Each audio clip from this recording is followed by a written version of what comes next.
Oh boy, we're in chapter 3 of the Gypsy Rose book, My Time to Stand. So far, the last two chapters is nothing but I'm a victim. Everyone else is to blame. My mother's horrible. My mother has been shitty her entire life. Like, she's weak and shitty and terrible. So, I wonder what this chapter's gonna be like.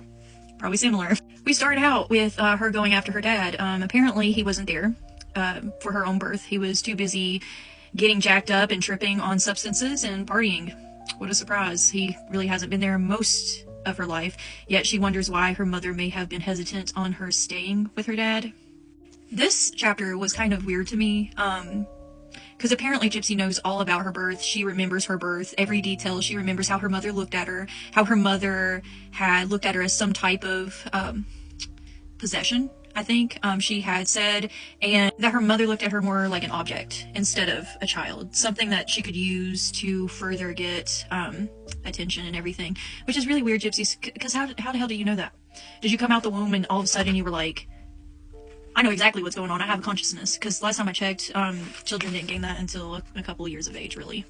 And if you knew about your birth and you knew when it happened and you knew every detail about it, then how did you not know your age? Like, there's a lot of contradictions in these books about her age, and after reading this book, I'm sorry, but Gypsy, you knew how old you were, like, the entire time. Like, you knew your age. Just stop. Rod comes back into the family picture, and once again, he is a sleaze. He leaves again, but this time he doesn't come back, so that's probably for the best, because he sounded like a real piece of work.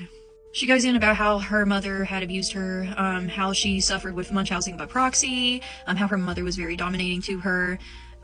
Basically, she had called her mother a narcissist in this chapter. Well, she goes in about how she loves dolls, and her mother would apparently bribe her with dolls to get her to lie to doctors and everything else, which is kind of interesting in a way, because she had said that before that she was scared of her mother. So, did your mother scare you into lying to the doctors, or did your mother bribe you with dolls, like baby dolls?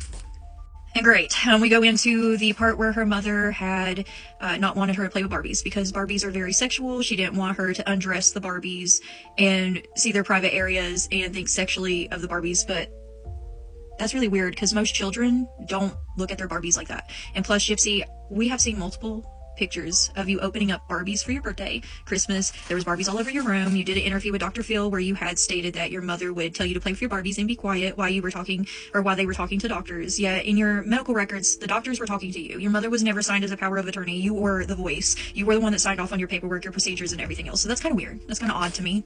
And she also brought up the fact that her mother would prefer her to play with baby dolls, because baby dolls didn't have those body parts because they're babies, and they were less sexual, and it was more like a mommy baby situation, whereas Barbie dolls was more like adult, which is really weird. It's a really weird comparison. She even has the allegations that if her mother would have let her play with Barbie dolls, then her mother would have known with how she played with the Barbie dolls, like a Ken and a Barbie, that she was being essayed by her grandfather, which that would be the same way with a baby doll. In fact, most therapists will give a child a baby doll and ask the child where they have been touched with a baby doll, not really Barbie dolls. She then claims that, which is really weird and odd too, that her mother and her grandfather would take baths together. Now, both of them were pretty larger people, right? They weren't exactly small, so I would figure like a small bathtub with two larger people in it. I don't see how that would work. So if your mother was taking baths with her father, why wouldn't she have questioned you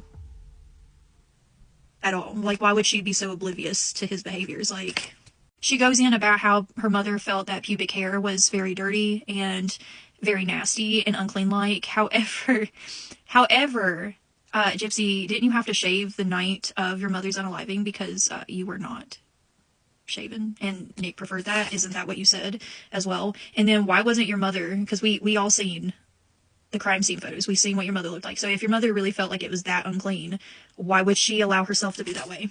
She goes in about how she doesn't hate her mother, of course. She has to throw that in after insulting her mother for the last couple of chapters, like, straight. Like, all she's done so far is just trash her mother in every possible way whatsoever. But we need to know that she doesn't hate her. That's so we don't question what she has said about her mother. It's kind of like gaslighting a little bit. If you insult someone so much and you say, well, I don't hate them, it's just that they hurt me. That's kind of like gaslighting, honey. Like, it doesn't fix what you've said in the last couple chapters.